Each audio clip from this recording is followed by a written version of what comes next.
Welcome back to Manufacturing Matters, the first and only podcast dedicated to supporting and celebrating the manufacturing industry of Jackson County, Michigan. My name is Keith Gillenwater, and I'm the president and CEO of Accelerate Jackson County. And I'm Olivia Steele, Executive Director of JAMA. So, Olivia, it has been a little while since we've recorded our last podcast. So, what is going on in the world of JAMA? Oh, everything end of the year. Yeah. So, just all the end of the year stuff, getting ready for next year. Finishing out some electrical work in the building. Hopefully, fingers crossed, all of our classes will be in the new building in January. That's awesome. So as we are recording this today, there was just a recent reopening of our federal government.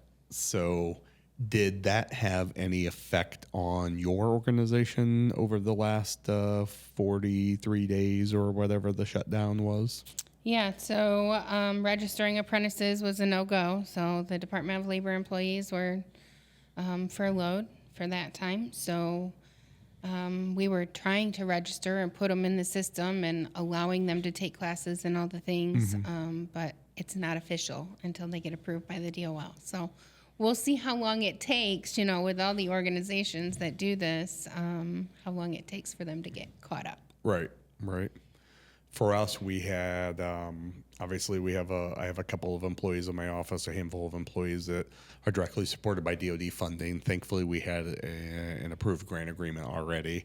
And it kind of comes in quarterly payments. Mm-hmm. And so that, there's certainly an effect, and it's certainly even more so than that, the real effect, but oh my gosh, are they going to get it figured out and what's going to happen, right? Right. And then the other part of that is just as we try to do our job and connect people with federal government resources that get furloughed for a while, right, that becomes problematic for us. And so I'm glad that it's back open. And the bad thing is we know it's going to come again, because how many government shutdowns have we saw during our lifetime at this point? So we'll get past it, though. Yeah. So.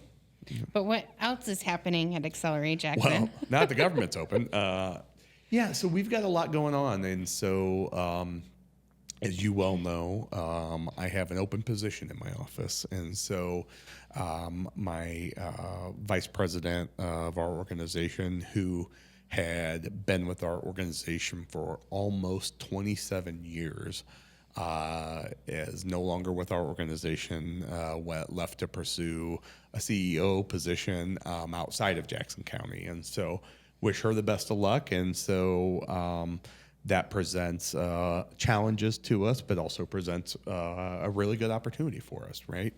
So it's given us an opportunity to look back at some of our internal processes and some of the things that Debbie had that institutional knowledge on that we can change and actually get maybe more codified and so that it's there. And so we're working through some of those kinds of things. I have an open position posted right now. And so I think there's a good opportunity for that to get a really dynamic person in there that can really help the organization and help the community as a whole. Beyond that, our capital campaign. So our Accelerate 2030, so acceleratejacksoncounty.org/2030. You can find out more about that. We are getting closer to our goal. So I think as of today, we're just a hair over 70% of our campaign. That's awesome. Yeah, so it gets better each week, so that's a good thing, right? Yeah. Hopefully we will be able to close that out in the next month or two, and ideally before the end of the year, and to be able to put that to bed. As our organization, we are 84% funded from the private sector, so I don't have a choice but to be successful with right. it, right? Yeah. So anything else going on in the world of JAMA? No, not right now. I mean, just end of the year and trying to get this building up and running, and open house in the spring. Oh, nice. Well, it is an exciting time for you. Yes. So I am really looking forward to our guest today. So we have with us Mike Klein from SeaLandAire Technologies here in Jackson, a defense manufacturer, something we have not featured the defense industry yet, specifically on our podcast. I know we had Eaton in, obviously, that people know in the aerospace and that they do the defense in the defense industry. But I'm really excited because they have a pretty cool type of business and maybe one that not everybody in Jackson County knows about. Yep. I'm excited to learn more. Today, we have Mike Klein from SeaLandAire Technologies. You want to tell us a little bit about yourself and about SeaLandAire? Yeah, sure. So SeaLandAire is a small research and development company located here in Jackson. We offer engineering services. Most of our contracts are typically through the Department of Defense. Our primary contracts are with the Navy. We're actually a spinoff of Spartan Corporation, who was here in Jackson for a very long time. And if you're from Jackson, everybody knows somebody that had worked at Spartan at some point. They were here, I want to say, since the early 1900s, and they worked on manufacturing technologies, all kinds of things from the automobile industry, electric radios, refrigeration, televisions. And then at some point in the mid, probably like 1950s, I would say, they started having the opportunity to work on sonobuoy technology with the Navy. They leveraged their knowledge of radios. And so they started working on sonobuoys, which are a small device that's launched out of an aircraft, goes into the water or the ocean, deploys, and tracks and locates submarines. So then maybe in the mid-90s, they decided to close their Jackson location, and a lot of people were out of a job or forced to relocate, and some of the people who didn't want to relocate spun SeaLandAire out of Spartan.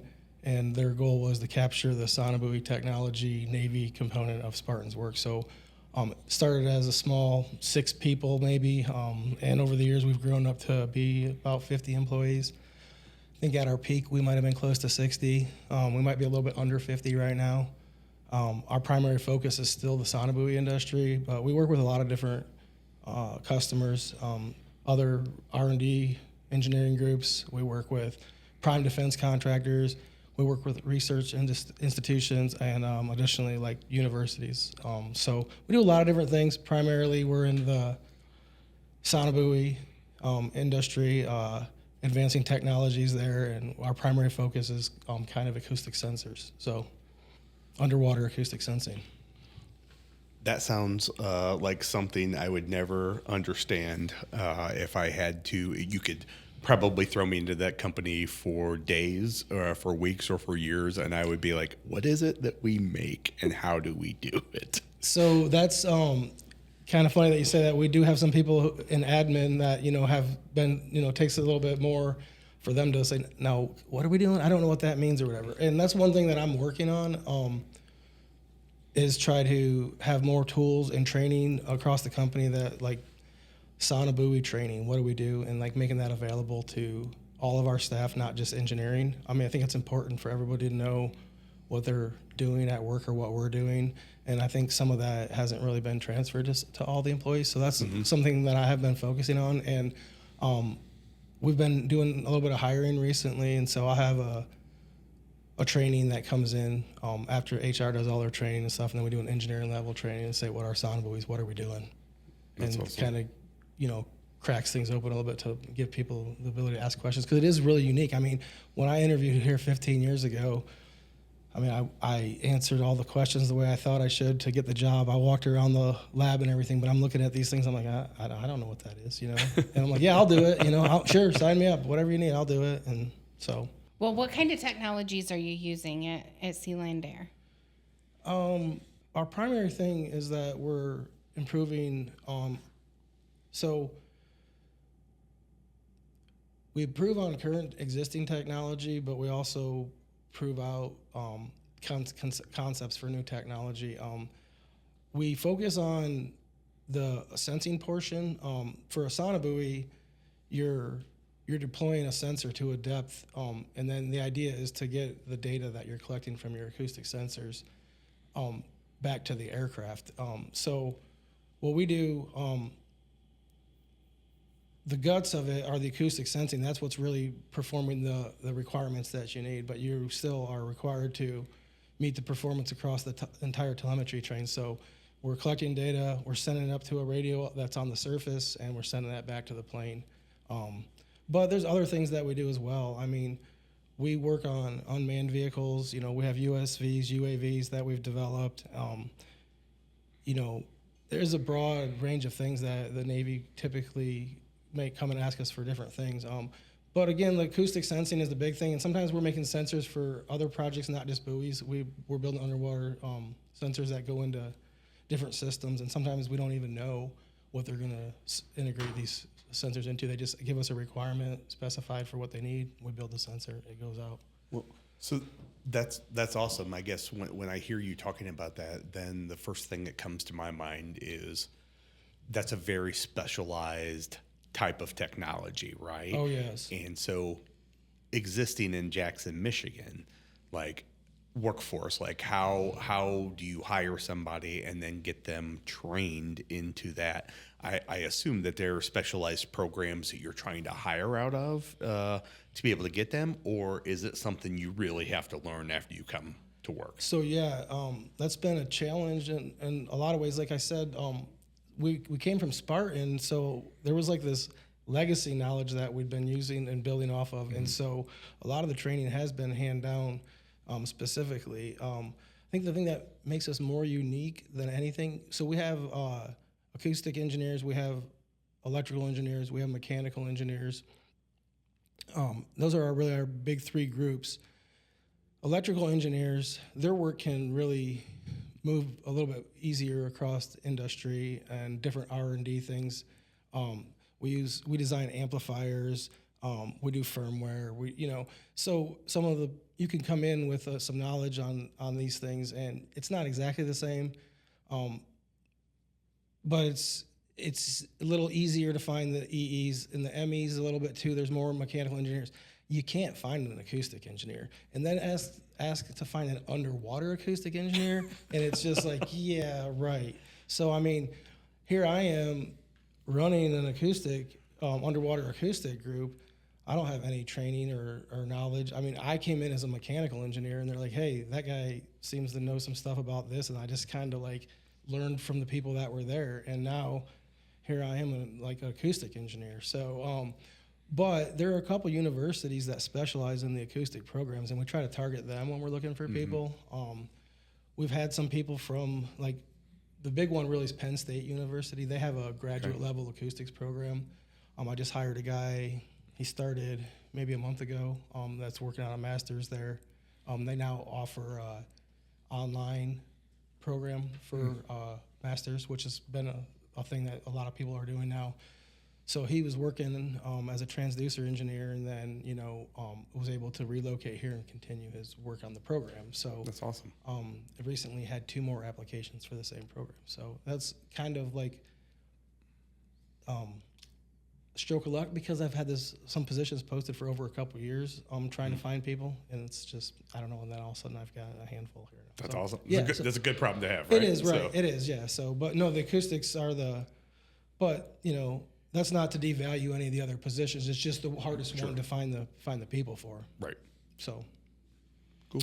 You want to talk a little bit about, because you're doing defense work, right? So you have strict rules with the government and policies and procedures. Do you want to talk a little bit about that and maybe some of the challenges you see? honestly, I'm kind of sick of talking about that. No, I'm just kidding. So recently, they've changed some of the levels of compliance, and it's tough because you're trying to make sure you're always staying compliant. I mean, there's always this temptation to favor the innovation over compliance and say, hey, we got technical work to do here. Like, we got to do the work we need to do, whatever. But right, if you're not compliant, you'll lose your access. You won't get the work. So first and foremost, we have to remain compliant with government regulations, and that can be tough and sometimes hard to read between the lines to see how to interpret the compliance to follow it. So that's really challenging. But the bottom line is you don't mess around with that because you can lose your ability to get the contract. So it's challenging. But fortunately, we have a subgroup of people, not me, that sorts through this and kind of sets the protocol for how we're going to follow that at work. So we rely on those people and just always doing the best that you can to make sure you're staying up with it. Yeah, that is obviously we have a staff of folks that are connected to our organization, the Apex Accelerators, and I know you guys have worked with Mike and the team from the Apex Accelerator, but the fact that there are organizations across the country that exist solely to teach you how to work with the government probably should tell us something at the macro level, right? But we're happy for it, right? Because they certainly help, particularly with smaller businesses. Yeah, and it's tough to, sometimes you're asking someone at the government what we're supposed to do, and they tell us to ask someone internally, and you're like, okay, thanks. So, Yeah. Been there. That's a government answer, right? Like that's a government answer. I'm like, okay. So one of the questions we always like to ask people is, like, how in your business, how have you incorporated or are you incorporating AI? Are you incorporating automation, some of those kinds of things? Yeah, so, I mean, that's a good question. Automation is one thing we are trying to incorporate more. So we're not traditionally in manufacturing, right? We build small quantities of things. The idea is that you're improving the technology. So sometimes it's hard to invest in the automation or the robotics or things that you're going to do over and over. Like you're weighing the value of what that could bring to a specific project versus the value of the contract and the longevity. And like if that's going to be gone in 6 months or whatever. So that coupled with the nature of what we do, a lot of, like almost all of our assemblies, well, I can easily say all of our assemblies and the majority of our sub-assemblies are hand built by people, and we have great technicians that do difficult things that you can't just walk in and do. That requires a lot of fine motor skills and things. But the nature of some of our recent projects have required us to scale that up, and so we are having to meet higher levels of production, but still low quantities. So we've been looking at how to improve on some of those things, and really, we've been outsourcing more sub-assemblies. We've looked into improving fixturing and tooling the best way we can, and then, and seeing how we can implement some levels of automation. But really, the value's not there. If you need to, at the end of the contract, deliver 3 things, you're going to spend 10 times or more on building a single assembly than you ever could handle at the manufacturing level. I mean, it would kill a project, the level of scrutiny that we put into doing these things. So it's not really been something that we've had to focus on, but it has become more important. And then we're weighing that against that in maybe a couple years, we won't be doing that anymore at all. Yeah. So in addition to that, then we're looking at how can we maybe continue work in that vein by trying to chase some other things that might align with that, so that we can get more value out of and justify scaling that up more.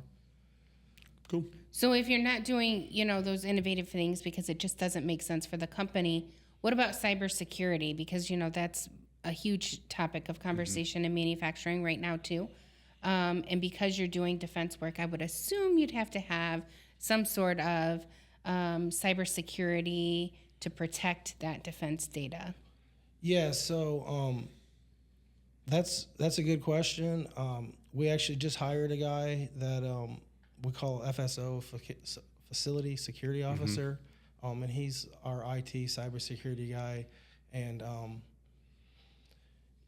a lot of that is I have just surface level knowledge of what we're doing, but a lot of that falls on his responsibility to make sure that we're protected. And there's a lot of different things that are required, like how you transfer information, how you store information, that meets those requirements. And those are some of the things I was talking about earlier when we were talking about compliance that are changing right now. It becomes even more and more difficult to get parts manufactured locally. Used to be you could go to you could email something over to a small company here in town and ask for things to be parts to be machined, or and now we have to protect the data as it's transferred to them and have them protect it when they receive it. Mm-hmm. It kind of is causing a little bit of who you can work with, setting some restrictions on that we certainly don't like, but we have to follow. So that's kind of a little bit more in the cybersecurity a little bit, but yeah, it's good that they're making things tougher to protect the data for sure, but it's not easy on us. Yeah, absolutely. So, I mean, we've started to kind of broach this question, but so you've talked about there's more regulations, obviously, that constantly are changing. Obviously, the integration of potentially some automation, and even just what we were just talking about. What are some of those emerging trends or those emerging technologies that you think are going to most impact that future of defense manufacturing, particularly as it relates to you? Yeah, I don't know. I think it's hard to say for the manufacturing side. So I just see for us that it's just going to be really more difficult to communicate easily with customers, vendors. Everything is really, and it's got a lot of people that I'll say a little bit nervous at work to say, hey, did I mark this right? Did I communicate this right? Am I doing this right? So I think it's gonna drive up cost because the requirements, the time requirements, and everything is adding another layer of work in there, and it's already for us, cost of everything is continuing to go up for materials, labor, everything, but the government contracts are still behind on updating the values of their contracts. So they still want to give us the same amount of money for this amount of work as they did 10 years ago and expect you to do the same thing, but you can do half of it or something. And so this is just adding another layer to that makes it harder. So, what we're waiting for and hoping for is that we see some of that available funding levels increase to catch up to that. And it seems like at least twice a year we have to go through, and as we're recording this, we just ended the 43-day government shutdown. Yeah. And so twice a year we have this conversation, is the government going to shut down? Is there going to be a continued funding bill? Is there going to be a clean bill? Yeah. Did that impact you guys at all? Yeah, it actually did on a couple different levels. Personally, it affected me on several things. So we have security clearances, a lot of us do, and there's constant monitoring, and people have to update their information and stuff, and that system shut down completely. So people who needed to remain compliant, they couldn't do that because the government shut down. And then I had government travel set up that I was supposed to be 3 days down at Pax River and near DC, and I had 2 meetings canceled because they didn't know what was going to happen. So that all got canceled and moved to different dates. They try to line these things sometimes so that when you go there for one thing, so you might be there in consecutive days, even though they're different things. They know there's some overlap, and so now that's turned 3 consecutive days into sprawling different days. So now I'll be back and forth at random days. So just stuff like that, and kicked out to February versus here in November and stuff like that. So yeah, it's been a little bit of a pain. I'm sure there's a couple other things that kind of affected us on, but that's what comes to mind right now. Sure. I mean, we've been affected. We were supposed to do a lunch and learn with the U.S. Small Business Administration. The Department of Labor shut down, so we can't register apprentices, all the things. We have, obviously, 3 employees that are primarily funded by the federal government through the DOD, right? Yep. With the Apex folks. But even at the more basic level of, where you get an email from a company that needs some assistance, and, the first thing we would say is, oh, you should talk to the SBA, or you should talk to this guy, and so we email our contact from the SBA, and you get the out of office reply with this thing, that has a very political message to it, and you're like, for me, it's just, you just roll your eyes and say, oh my gosh, like, when are we going to get past ourselves so we can actually figure this out? Because the people that suffer are the businesses, right? Yeah. And that are trying to employ people and that kind of thing. So, Yeah. yeah. How about any partnerships or collaborations that have really drove your business? Yeah, so it's interesting because, like I mentioned earlier, we work with a bunch of different groups, and a lot of the groups, like the other R&D engineering companies that we work with, or even the research institutions or the private contractors, sometimes there's really focused, kind of focused what they do at their company, and so. A lot of stuff that we do is collaborations with, like almost all of the work we do, there's somebody that's either, we're the prime and we're subcontracting someone for something, or there's a prime that's subcontracting us to do something. So like the scope of the project usually requires collaboration. So I'm not sure I want to give any specific examples exactly, but it happens all the time. And then sometimes it goes well and sometimes it doesn't, and so you have to, lessons learned. But we have a couple companies that we've been back and forth priming and subbing for, is how we call it, for years. And Nice. they bring a certain value to us and we bring a certain value to them. And so, we're really hardware driven at SeaLandAire. A lot of companies are modeling and computation and data analysis and things like that. And we do that as well, but like, hardly anybody can do what we do as far as putting the hardware together from A to Z. We can design, we can model, design, build, test, all that stuff. I mean, there's really not people in our business that are doing all that stuff. And as a matter of fact, I had a guy interview that was just like walking around our building and said, "I can't believe all of this is in under one roof." Nice. Yeah. So we take a lot of pride in that. But yeah. It's awesome to be able to turn ideas into hardware. I think that's one thing that we really do. That's really cool. That's awesome. And then testing, and we test. We have ability to test in house, and we have access to facilities that we test at, and we have created field tests that allow us to do a lot of things. That's awesome. Well, I will ask the last question. This is a question that I always love to ask, right? And that is, at your time at SeaLandAire, what's the coolest project that you've gotten to work on? If you can So I'll share probably it. let you down a little bit because I'm going to say something kind of general here, but that's okay. So I've got to be part of a lot of cool projects, and I really enjoy what I do, and I enjoy the engineering is the fun, the cool stuff. Being part of like just saying, hey, someone's got this concept, this idea, how can we turn this into a reality? And I'm still active on those things, but I don't get to do that as much as I'd like for the level of fun.